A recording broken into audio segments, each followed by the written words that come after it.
Hey, what's up, Facebook? What's up, YouTube? It's Living Large, holding it down, Ottawa, Canada, home invasion show. Y'all already know. Now, the video that we did last week, we were talking about X-Men and the whole rumor that Disney might actually change the name to X People to make it more inclusive, right? Okay, so going with that talk, let's talk about Men in Black International because it kind of goes together. It kind of ties together. And I got this article right here off of news.com.au, Australian website, I'm guessing, talking about bizarre beginnings and onset infighting. This is why the Men in Black reboot failed. All right, I heard a lot of excuses, man. I've heard that franchise fatigue, they're actually using that. And if y'all don't know what franchise fatigue is, it's when you watch or consume too much of one franchise. But I was watching a video. Shout out, go out to World Class Bullshitters on YouTube. They put it down. They're like, yo, they haven't had a Men in Black movie in like 7+ years. They haven't had any Men in Black anything in like 7+ years. So where's the fatigue coming from?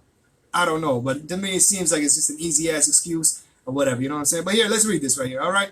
So it opened to poor reviews and soft box office takings. But the new Men in Black reboot was an even bigger mess behind the scenes. Check it out. So, again, reiterating, it opened to poor box office reviews, soft box office takings, and it turns out the much hyped reboot, hyped by who? Let me know in the comments section if you are hyped to see this movie, because I don't know anybody, whether it be Facebook, Twitter, Instagram, even though nobody was hyped to see this shit. All right? Nobody was hyped. But apparently, it turns out that the much hyped reboot of the iconic Men in Black franchise had a very troubled inception. Chris Hemsworth and Tessa Thompson star in Men in Black International, the fourth installment in the popular franchise, and the first in which Will Smith and Tommy Lee Jones do not appear. Before we get into anything else, this is my opinion. This is what it is. All right. The reason why this movie sucked, the reason why it tanked pretty much is because Tommy Lee Jones and Will Smith were not in it. Right? They're not in it. That's like having a Reese peanut butter cup without peanut butter and without the chocolate. How can you have Reese if you're not having the peanut butter and the chocolate? You know what I'm saying? So to me, it just makes no sense. But apparently they tried and they failed miserably. And we'll see why. A fascinating in-depth look at the making of this latest movie published by The Hollywood Reporter reveals that it was originally meant to be a very different film. A 21 Jump Street mashup, if you can believe it. Yeah, I remember I heard something like that. They said that they're going to do a crossover. I don't know. I thought it was like April Fool's or something, because I remember I heard it and just nothing happened out of it. Nothing came out of it. So, I don't know. In 2016, Sony Pictures attempted to go ahead with a planned crossover film that would see the alien fighting characters of Men in Black collide with the hapless undercover cops from the hugely successful 21 Jump Street reboot, starring Channing Tatum and Jonah Hill. It's unclear how the two fictional worlds would have melded together, and we'll never know, as the ambitious plans fell in a heap when parties from each franchise couldn't come to an agreement on how to proceed. The next question now, 21 Jump Street was off the table. Would Will Smith and Tommy Lee Jones reprise their leading roles as Agent J and K for the fourth film? The Hollywood Reporter says that booking the two A-listers was seen as both expensive and not a forward-looking proposition. So the studio pivoted to an MIB reboot with a new cast. I don't know, man. I don't know. Apparently, this is the second reboot with Will Smith, or a franchise that Will Smith was in it, that was rebooted without Will Smith, that tanked, right? The other one was Independence Day. Independence Day, whatever, it was a sequel or whatever, you know what I'm saying? They had Jeff Goldblum return, and I think that's the only person that was from the original. Everything else is brand new, and apparently that shit tanked too. I haven't seen it, so yeah, not saying much, you know what I'm saying? But I don't know. I haven't heard good things. Early drafts of the script were strong enough to see Aussie A-lister Chris Hemsworth and his Marvel co-star Tessa Thompson sign on as leads. The Hollywood Reporter says that by the time it came to filming, hasty script rewrites were causing a certain amount of confusion among the actors, with Thompson and Hemsworth even hiring their own dialogue writers. The result, not a total disaster, but certainly an underwhelming entry in Men in Black canon. The film received negative reviews from critics who criticized the lackluster action and forgettable plot. So, news.com.au's own Wenlei Ma called the film mildly entertaining but mostly shrug-worthy. Perhaps a more accurate title for Men in Black International should be Men in Black Meh. It's so forgettable. You'll feel like you've been neuralized, she wrote. And in a 2.5-star review stating that the film's leads had a great on-screen chemistry in Thor Ragnarok, here is throttled. To me, it seemed like they were banking on that. You know, they're banking on Thor Ragnarok's success. And so they hired the two people from the Marvel Universe that gelled together. And to me, it's a situation where it seemed like it was good on paper, but it was executed improper. So the film debuted atop the box office, both in the US and here in Australia this week, but still well below expectations. Now, the reason why I'm reading this article out of Australia is because this article was written and released 2 hours ago, right? So as of this recording, this article that I'm reading is 2 hours old, right? So this is like up to the minute, brand new. In the US, Men in Black International bought in US 30 million in its opening weekend, so 30 million US dollars, making it the first film in the franchise not to open above 50 million. The first two, I believe, made $50 million opening weekend. This one only made 30, so goddamn. With a production budget of 94 to 110 million and an additional 120 million, this is all US by the way, spent on marketing, it's estimated that the film will have to gross 300 million worldwide in order to break even. Just 1 week after release, that's not looking likely. The mediocre reviews and poor box office showing combined to make Men in Black International what the Hollywood Reporter has dubbed as franchise freezer. In other words, if we see another installment in Men in Black franchise, it won't be for quite a while, which is crazy because Tommy Lee Jones is only getting older, so good luck on seeing Will Smith and Tommy Lee Jones together for a Men in Black movie. But yeah, so I'm just going to talk off the dome for a bit. Let y'all know some of the things that's been happening behind the scenes, right? They talking about script rewrites, live on set, script rewrites, and to the point Chris Hemsworth and Tessa Thompson had to go ahead and get their own dialogue expert, which is crazy to me because, like, yo, I don't know, dialogue expert? Like, I thought they speak in English. You know, I might be wrong. Let me know what y'all, if you all in the movie industry, if you're in the movie business, and you know what a dialogue expert is, and it's not about, you know, English or whatever the hell, let me know in the comment section below. You know, part of my ignorance, right? I'm just talking like this. And to the point, like, okay, this movie is directed by F. Gary Gray. Shout out, go out to Gary Gray, one of my favorite directors, right? If y'all don't know, he did Set It Off, one of my favorite movies, right? And he did Straight Outta Compton. That movie was okay. You know, I love NWA, love Ruthless Records, but I feel like the story really wasn't 100, right?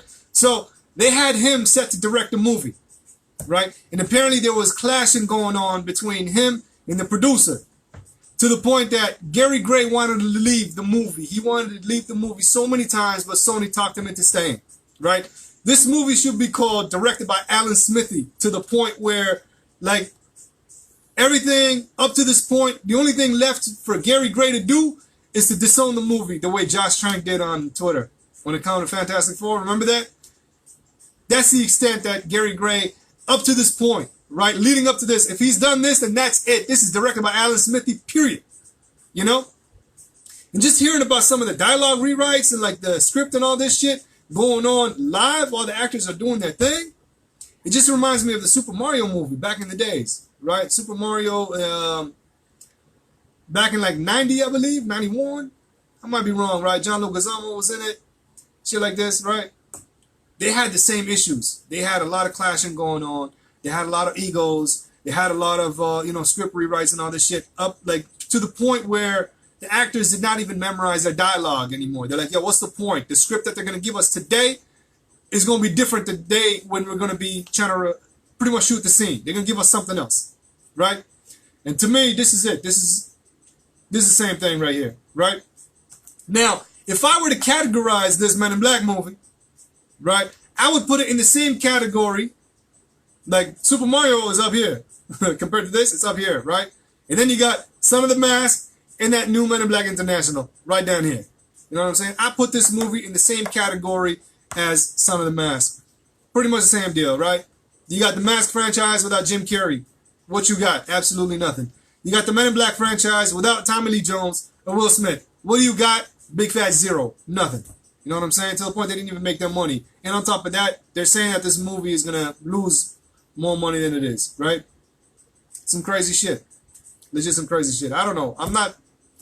I haven't seen a trailer. I'm not excited to see it. Just judging by the poster, it just looked cheap.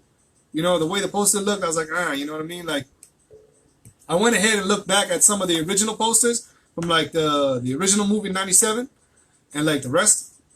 They had nothing on this. This one's like, it looks like cosplayers.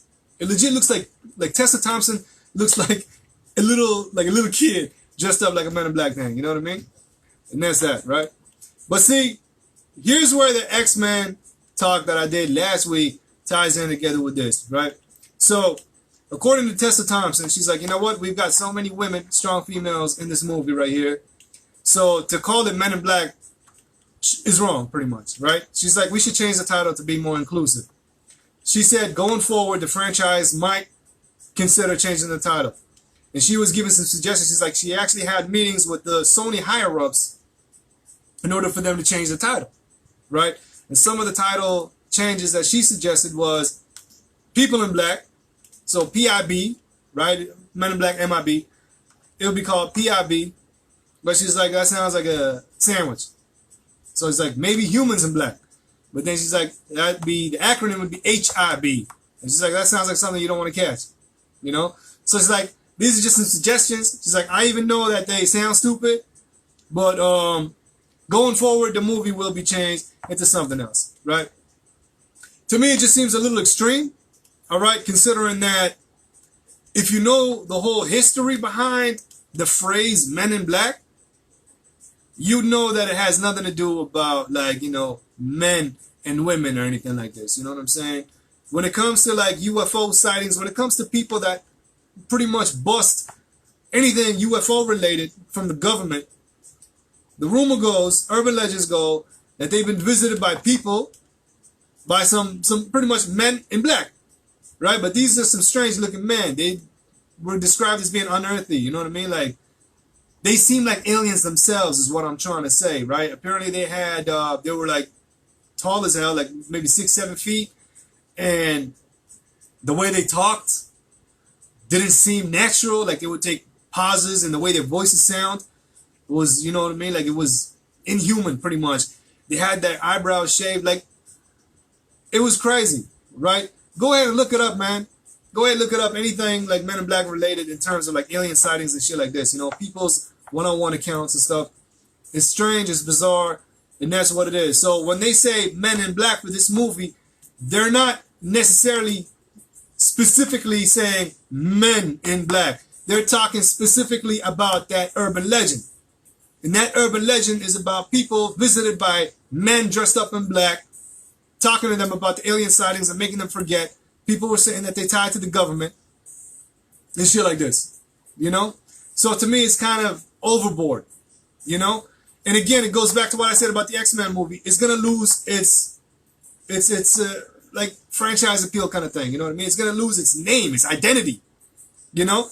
When you have something called the X-Men, and it's been called the X-Men since the 60s or whatever the hell it was introduced, all throughout, that's like what, 40, 50, 60 years, right? Of it being called that one label, then all of a sudden, overnight, you're going to change it to something else. It's going to lose its brand identity. Straight up, it's going to lose its brand identity. Now, Men in Black hasn't been out as long as the X-Men has. It's been out since like 97, and even then, people don't know this, but it's actually based off a comic franchise that, again, going back to The Mask, it's pretty much the same tone. Like, if you read The Mask comic, that was another comic-based movie, too, by the way. The way they did it in the movie, how they made it all comic, comedy, lighthearted, whatever, only because Jim Carrey was in the movie. If you actually read the comic, it's dark comedy, right? It's like gory as hell, grisly murders, shit like this. You know what I'm saying? And the Men in Black comic is pretty much the same deal, right? Apparently, Tommy Lee Jones' character, Agent K, apparently he's a psychopath. You know what I mean? And they don't even just fight aliens. Apparently, in the second comic, they fight demons, right? So it's pretty much on the same approach as Supernatural, right? Where they just fight anything. Some shit like this, you know? But yeah, so to me, it's like, yo, if y'all gonna reboot it, I think if you're gonna change the name, you're gonna have to change the whole, just change it. Just change everything. You know what I'm saying? If you're going to change the name, try to keep it grounded in like a little bit to the Men in Black franchise, but just change everything, man. Don't let them wear black suits. Don't let them, you know what I mean? Just make your own movie pretty much at this point, you know?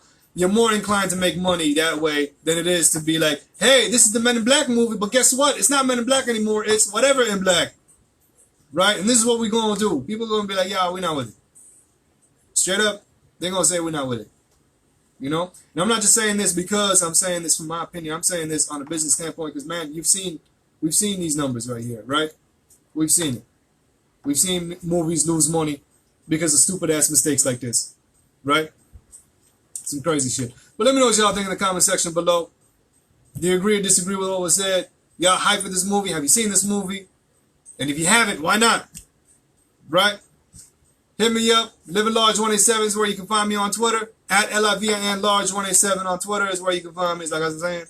And we're going to kick it back to the tunes right here. What we got? We got George Clinton, Parliament, with Scarface, so I'm going to make you sick of me. Some crazy shit. Yo, they haven't dropped anything in like 30 years, I believe. And this album came out last year. Medicaid Fraud Dog. Anybody that is a fan of P-Funk, that hasn't checked it out, or hasn't even picked it up, forget checking it out. Pick it up right now, because I heard that George Clinton is going to retire and not make any music. So to me, this might be his last album, right? Go ahead and pick that up. Medicaid Fraud Dog. But for now, we got it right here. I want to say rest in peace. Go out to Bushwick Bill from the Ghetto Boys. You know what I'm saying? Shit, kind of blanked out right there. But yeah, no, for real, Bushwick Bill from the Ghetto Boys passed on. Again, some crazy shit going on. They were saying that he was suffering from pancreatic cancer, and they one point said that he died, and then his family came out and was like, nah, he didn't die, and then all of a sudden it was like, nah, he did die, and shit like this, you know? Either way, we're keeping that legacy alive. Rest in peace go out to Bushwick Bill and his family and all of this. But we got Parliament Funkadelic with Scarface. I'm gonna make you sick of me. Love this shit. Remind me of the Toe Jam and All days, baby. Check it out.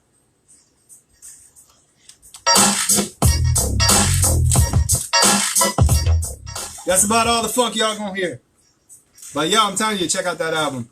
But yeah, let me know what y'all think. Again, man, I'm not really fond of this reboot. I don't really, like people are saying, again, franchise fatigue, but it's like, again, man, what franchise? They haven't had nothing coming up. They had nothing, zero, right?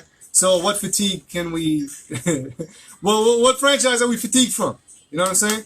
To me, it was just mishandled. It wasn't properly executed and everything else. And for real, apparently from what I heard, the higher up, the new person that replaced Amy Pascal for Sony, apparently he doesn't know what he's doing. You know what I'm saying? But again, that's a video for another day, and that's that. But check it out. It's the Home Invasion Show. You're rocking with Living Large, Ottawa Canada, full effect. Catch you on the next one next week. Let me know what y'all think. Again, Facebook, Twitter is where you can find us. It's all good. Take care of yourselves and each other, y'all. Peace out.